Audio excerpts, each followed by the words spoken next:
একদিকে দেশ জুড়ে চলছে উৎসবের আবহা, শুরু হয়েছে দেবীপক্ষ, পুজোর আবহে চলছে নবরাত্রি।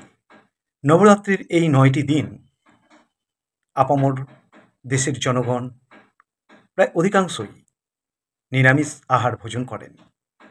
আর এই নিয়েই জোর বিতর্ক বাঁধল সুপ্রিম কোর্টের ক্যান্টিনে।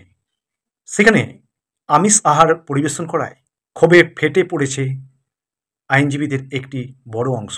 আইনজীবীদের এই একাংশের অভিযোগ, সেখানে সকলের ভাবাবেগকে না বুঝেই আমিষ আহার, মাছ, মাংস, ডিম পরিবেশন করা হচ্ছে। ঠিক অন্যদিকে যদিও পাল্টা অভিযোগ দায়ের করেছেন আইনজীবীদের একটি বড় অংশ। তাদের দাবি, ক্যান্টিনে এই সময় আমিষ আহার পরিবেশন করা একদমই ঠিক নয়। এই সময় চলবে একদম নিরামিষ আহার।